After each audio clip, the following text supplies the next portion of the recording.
Hey everyone, I wanted to show you what not to do with the puzzle die.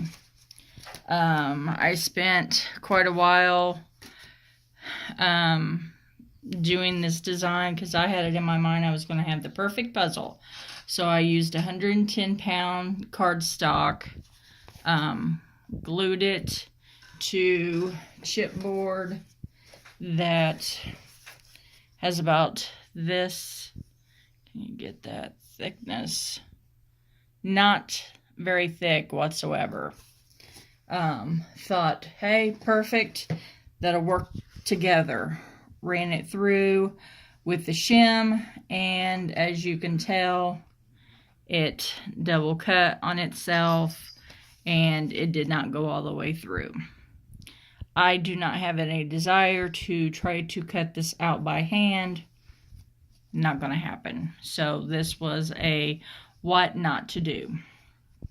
So what I suggest, I thought trying it with a cereal box, since it's much thinner.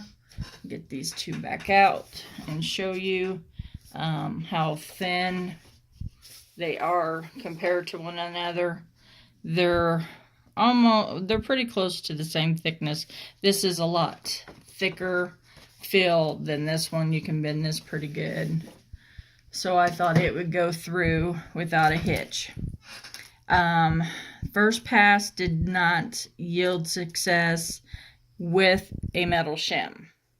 I ran it through a second time, but when I did that, it tried to double cut on itself like it did here on the puzzle.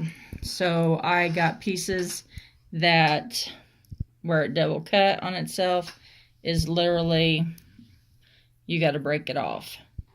And when you have that, it's going to have a gap in the puzzle piece. Then I had perfectly good pieces that would fit snug within itself. So, okay, what do I recommend? First of all, use a metal shim. You've got to have a metal shim or something thicker if you're going to use any kind of thick chipboard or cereal box. Got to have a metal shim with this. Or you could take the heavier cardstock and double it up and then cut it with the shim as well.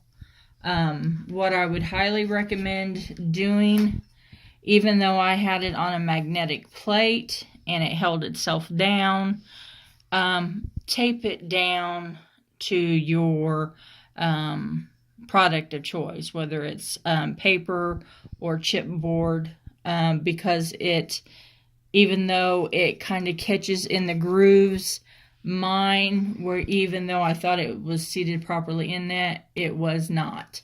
So to save yourself the heartache of funky pieces and a piece that you spent a long time coloring, do a practice run first and foremost, because this is a great die. It has great potential.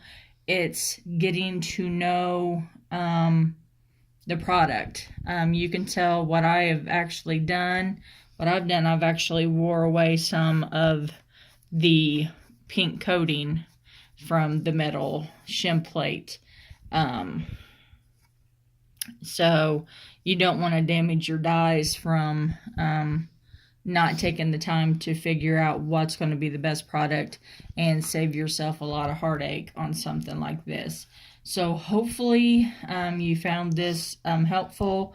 I am not saying that the die is bad, by no means. It's not. It's trial and error. Each machine and shim and product is different. See what works for you, and then if you're not having any success, then call the company and see what they might suggest as well. But I really think this is just trial and error by thickness of product. So what I'm going to do is do some practice with some paper to see, because I wanted it to have a puzzle feel to it. I wanted that thickness, but do not layer it, your piece of paper, and then the chipboard, and then try to cut it through with the shim. It will not work. It just won't, guys. You're gonna have to figure out, like I said, I know I keep saying this, what works for you, but definitely gotta have a metal shim. Practice first before you do it on your piece to make sure it's gonna work.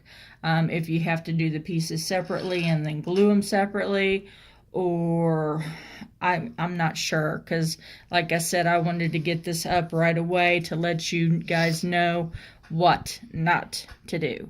So leave a comment down below if you found something that works well for you. Great, please tell me. I would love to hear it. If you've also had the same problem with this die, please let me know your frustration as well, and maybe we can figure it out together. So like I said, Pink & Main is a great company, great dies. It's just we want to be able to think that we can move mountains, but we got to start a little smaller to get to where we need to go. So let me know your success stories or your failures, and we can get through this together. So everybody, try to get a good night's rest, and happy crafting.